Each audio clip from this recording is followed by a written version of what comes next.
Aujourd'hui, on a l'immense privilège de s'asseoir avec une véritable icône. On parle du très haut niveau. Laissez-moi juste énumérer quelques lignes de son palmarès en vitesse avant de la faire entrer. C'est du lourd. Double championne NCAA avec l'Université de Caroline du Sud. Elle a aussi raflé les 4 premiers titres de l'histoire de la WNBA. J'ai dit combien ? 4 d'affilée. Et notez bien ceci, elle a été élue MVP des finales pour chacun de ces 4 sacres. De total, 4. Voilà. Ajoutez à ça 8 titres de meilleure marqueuse à l'étranger. Et franchement, ce n'est qu'un aperçu de sa carrière monumentale. Faites du bruit pour l'unique, l'inégalable, Madame Cynthia Cooper. C'est parti. Cynthia Cooper ne s'est pas contentée de jeter quelques fleurs à Caitlin Clark. Elle lui a carrément déroulé le tapis rouge, tiré des feux d'artifice et offert une standing ovation en direct devant la nation entière. C'était classe, sincère, et aussi rare qu'un moment fort de la WNBA sans polémique ni drama. Maintenant, comparez cette attitude avec celle de Sheryl Swoopes, qui a débarqué avec un bouquet de piques passives-agressives et une jalousie tellement épaisse qu'elle pourrait éclipser le soleil.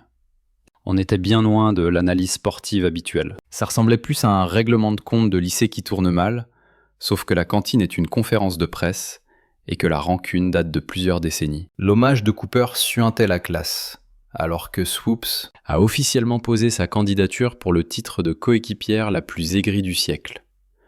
Un mot pour décrire Caitlin Clark ? Incroyable. Une bête. C'est elle la patronne, la vraie. Entrée en scène de Cynthia Cooper, membre du Hall of Fame, pionnière et véritable machine à marquer certifiée, celle qui a porté la WNBA naissante à bout de bras, comme en mission commando, seule contre tous, avec un cœur énorme. Elle n'est pas juste venue participer au débat sur Caitlin Clark, elle a élevé le niveau de la discussion. Les éloges de Cooper étaient pertinents et réfléchis. Pas juste des banalités pour meubler du genre « ouais, elle se débrouille ». On entendait une véritable légende saluer l'ascension d'une autre. Pendant ce temps, Swoopes a l'air d'avoir avalé une corne de brume et ne peut s'empêcher de hurler sa négativité dès que le nom de Caitlin fait le buzz. Si la jalousie était une statistique officielle, Sheryl serait largement en tête du classement de la ligue. Si vous êtes d'accord avec Cynthia Cooper, commentez COP et CC juste en dessous. Allez, on y va. C'est hallucinant de voir le contraste entre une personnalité comme Cynthia Cooper et Sheryl Swoopes. Elles ont joué ensemble, mais le niveau, le gouffre dans la haine, la mesquinerie et la jalousie, qui émanent de l'une par rapport à l'autre, est tout simplement frappant. Décortiquons ce drama, vous voulez bien ? Cynthia Cooper a vu Caitlin faire ses trucs de magicienne. Balancer des 3 points depuis le logo, distribuer des caviars qui défient les lois de la physique, et elle a reconnu le talent pur, du génie. Elle l'a dit sans détour, comme une vraie connaisseuse. Cette fille a le truc, a dit Cooper. Et franchement, c'est incontestable. Clark a la vision de jeu de Sue Bird, la portée de tir de Steph Curry, et le sang-froid d'une vétérante qui a tout vu, mais qui continue de sourire. Cooper a capté tout ça, et s'est dit c'est exactement ce qu'il faut à la WNBA. Pendant ce temps, Swoopes est quelque part à gribouiller des théories du complot sur un tableau blanc, comme si elle passait un casting pour une mauvaise série documentaire Netflix. Titre de l'épisode, Caitlin et le mystère des stades gonflés. Vous me posez la question sur Caitlin. Si tu veux battre un record, pour moi, pour que ce soit légitime, tu dois le battre dans le même laps de temps que la joueuse qui l'a établi. D'accord, voilà. Donc si Kelsey Plum a fixé ce record en 4 ans, eh bien Caitlin aurait dû le battre en 4 ans. Mais à cause de l'année Covid, elle a eu une année de plus. Tu vois ce que je veux dire ? Donc en fait, elle a déjà eu une année supplémentaire pour s'attaquer à ce record. Alors ce disque est rayé ou quoi ? Faut quand même pas zapper la tentative pathétique de Swoopes de réécrire l'histoire des records. La meuf a osé prétendre que Clark n'était pas la vraie reine du scoring NCAA à cause, tenez-vous bien, d'une année bonus qu'elle n'a même jamais utilisée. On parle littéralement d'une 5e saison imaginaire, les gars. Pendant ce temps, Angel Reese nous pond des lignes de stats dignes d'un bêtisier vidéo gag. 2 sur 11 au tir, 6 balles perdues et une faute pour chaque membre de son corps. Et pourtant, Swoopes continue de faire genre, elle vient de dénicher la nouvelle Diana Taurasi. C'est plus de l'analyse, c'est du délire de fangirl, mais bizarrement, ça ne marche que quand le sujet n'est pas Caitlin. Si Clark plante 40 points, on crie à la sorcellerie. Si Reese trébuche et tombe sur un double-double par hasard, on parle de génie absolu. À l'heure actuelle, Caitlin Clark doit prendre environ 40 tirs par match. Et c'est parti. Je sais que tu kiffes ça, carrément. Je disais ça parce que, une fois dans la ligue, peu importe l'équipe et les anciennes présentes, elle aura sûrement pas droit à ces 40 tickets de shoot par match. Les avis de Cheryl sont pas juste mauvais. Ils font aussi beaucoup de bruit. Un boucan insupportable. Pendant qu'on admire tous la magie de Clark sur le parquet, Swoop s'est occupé à faire des conférences, congrès des anti-Caitlin. Comme si admettre son talent revenait à trahir sa propre génération. On dirait qu'elle prend l'ascension de Caitlin pour une attaque personnelle, au lieu de voir que c'est, tu sais, bénéfique pour le sport. 3 titres de MVP de la WNBA dans ta carrière. Est-ce que tu considères que chacune de ces 3 saisons a été une période de domination pour toi? Non, j'en peux plus frérot. Cheryl, sacrée Cheryl Swoops. Cheryl Swoops est prête à mentir sur sa propre carrière plutôt que d'admettre que Caitlin domine le jeu. Pendant ce temps, Angel Reese, la petite chouchoute de Cheryl, vient de se faire rétrograder de son poste habituel. Pourquoi ? Parce que le Sky de Chicago aimerait bien marquer des points cette saison. Merci bien. À la fac, Reese vivait de rebonds et de claquettes sous cercle. Mais maintenant qu'elle est dans une ligue où il faut vraiment mettre ses lay-ups et faire les rotations en défense, disons que la feuille de match du Sky ne fait pas vraiment le buzz. Et en parlant de buzz, parlons un peu des chiffres, les vrais. Caitlin Clark ne se contente pas de remplir les salles. Elle attire plus de monde que certaines équipes NBA dans leur propre ville. Reese, de son côté, pourrait offrir des places au bord du terrain. Avec un concert privé de Drake, il aurait quand même des sièges vides. Vous vous rappelez quand elle disait qu'elle ramenait de l'audience, elle aussi ? C'est marrant. Personne n'a l'air de regarder. Et franchement, elle, c'est la vérité incarnée. C'était une rookie, non ? Ouais. Elle enchaîne les 3 points, elle attaque le cercle. Elle va chercher les lancers francs. Elle est maligne. Ouais, très futée. Une vraie renarde. Parfois, on dirait qu'elle sort pour prendre un tir primé et bam ! Elle te prend un revers pour un lay-up facile. Elle implique ses coéquipières. Elle sait passer la balle. Elle sait shooter.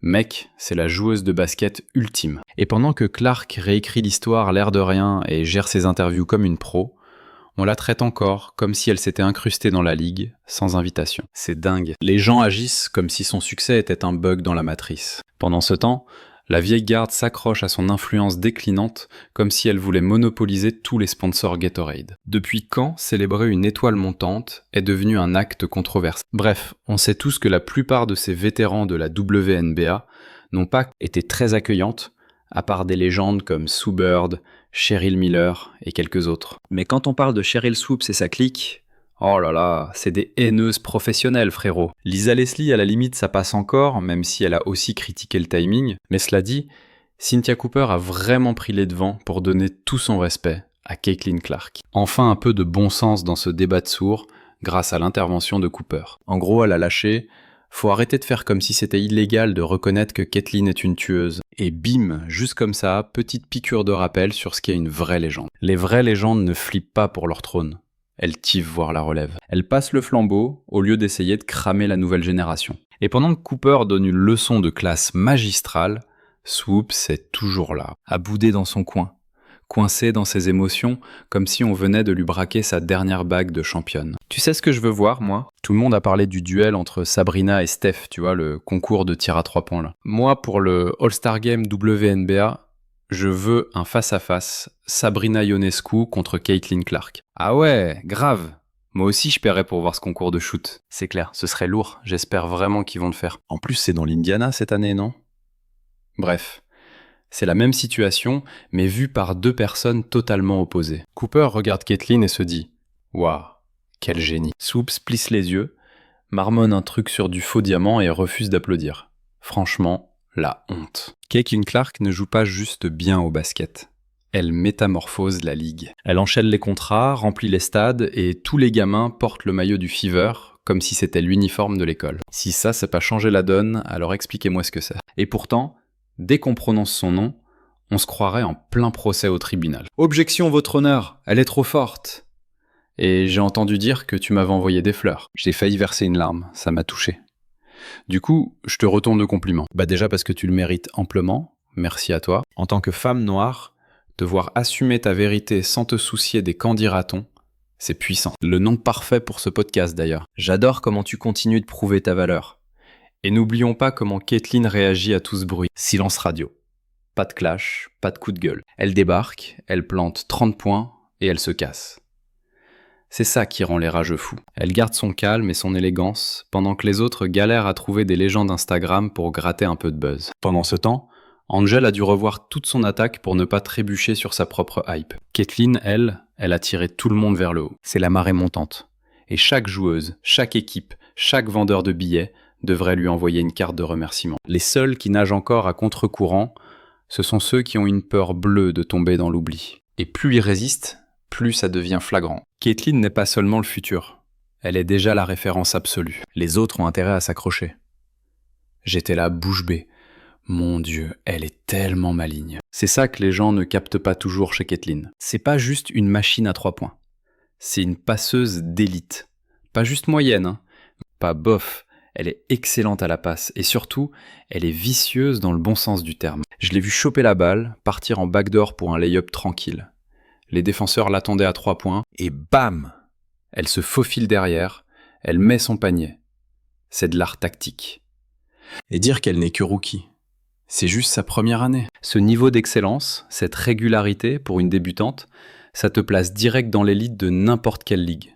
Et c'est indiscutable pour la WNBA. Alors, petit message de service pour Sheryl Swoopes. Si Cynthia Cooper, sans doute la patronne incontestée des parquets de son époque, peut donner du respect à Caitlin Clark sans se sentir menacée, tu devrais pouvoir lâcher un petit signe de tête polie sans nous faire une crise d'urticaire. Ou sinon, laisse tomber. Mais ne joue pas les étonnés quand personne ne se bouscule pour valider tes analyses qui ont plus de sel qu'un grand paquet de frites froides. Et pour Caitlin, change rien ma grande. Continue d'exposer les records, reste zen et laisse tes performances hurler à ta place. Pendant ce temps, quelqu'un a balancé la feuille de stats à la figure de Sheryl avec un grand verre d'humidité, servi bien glacé. Parce que si les chiffres avaient une bouche, il ferait une ovation à Caitlin en regardant Sheryl de travers, genre « Meuf, tu nous regardes vraiment ou tu vis dans ton propre film de science-fiction ?» Les données, ça trompe pas. Caitlin porte toute la ligue sur ses épaules à elle toute seule, pendant que Sheryl continue d'agir comme une squatteuse alors qu'elle devrait se comporter comme la propriétaire du quartier. Cynthia Cooper, oh là là, je crois qu'elle a rendu la soupe de Sheryl un peu trop salée.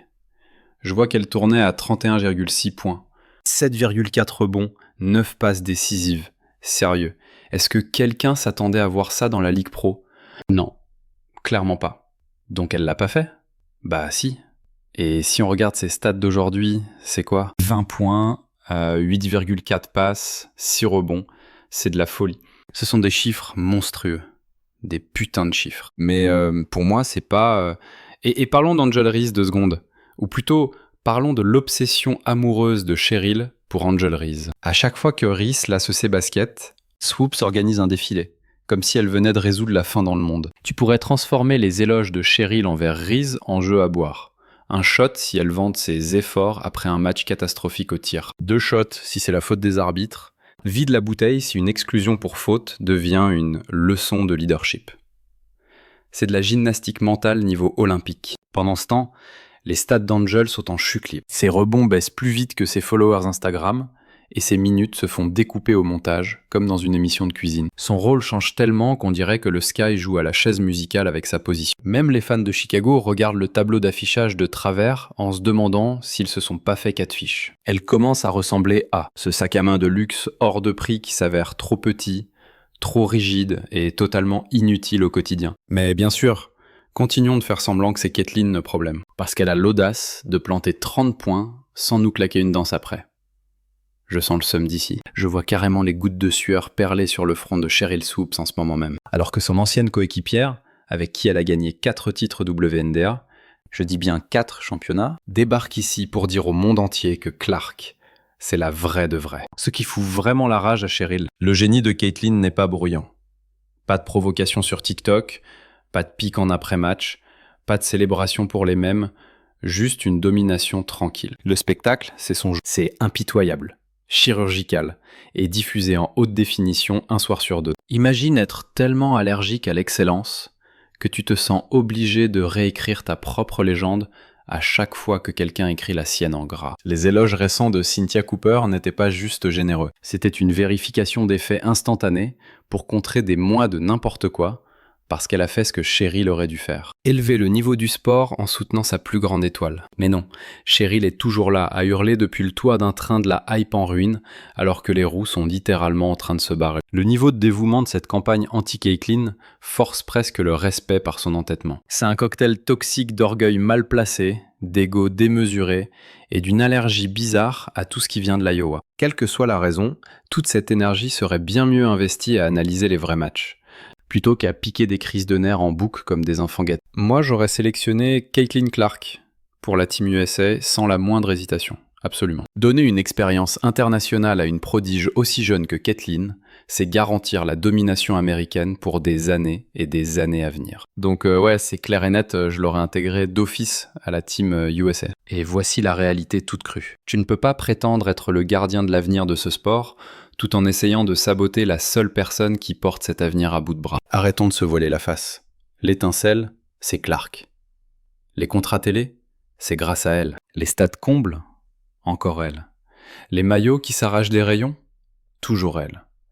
Ce qu'on voit, c'est pas juste l'évolution d'une ligue, c'est l'ascension fulgurante de Caitlin Clark en temps réel. Et même si rit à ses moments de gloire, ne faisons pas semblant de croire qu'un regard en coin, un post Instagram bien placé, sont le moteur de la plus grosse hype que ce sport ait connue depuis des décennies. Spoiler alert, ce n'est pas le cas.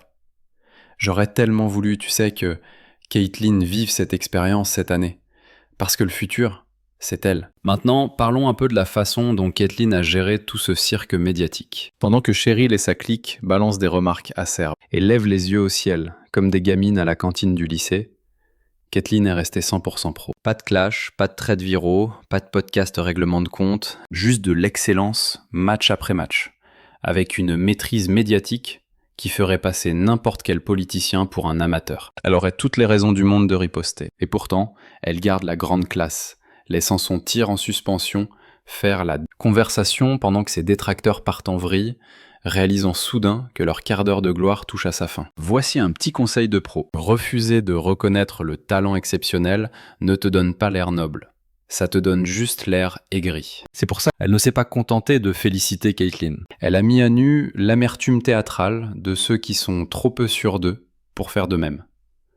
Les Indiana Fever sont devenus cette destination en or. Et je peux pas m'empêcher de rironner des fans et des gens en ligne qui, tout comme ces commentateurs mal avisés, disaient que personne ne voulait jouer dans l'Indiana. Ça tient pas debout une seconde. Caitlyn est là, en train de disséquer les défenses avec une précision chirurgicale, et de dégainer tranquillement des tirs à des distances qui devraient nécessiter un permis spécial. Et pourtant, Cheryl voudrait encore nous faire croire que le bêtisier d'Angel, Rhys et ses contrats de marque valent plus que le fait que Clark soit en train de réécrire le livre des records de la WNBA, avant même d'avoir déballé ses cartons. Cooper ne s'est pas contenté d'encenser Clark. Elle nous a offert une véritable masterclass en humilité et en leadership. Elle a vu le changement arriver, elle l'a embrassé et a passé le flambeau comme une vraie légende, avec grâce et sans jeter de regard noir. Pendant ce temps, Cheryl est en coulisses à murmurer des mots doux à une feuille de stats, espérant toujours qu'un bon rebond puisse se transformer en dynastie. C'est épuisant,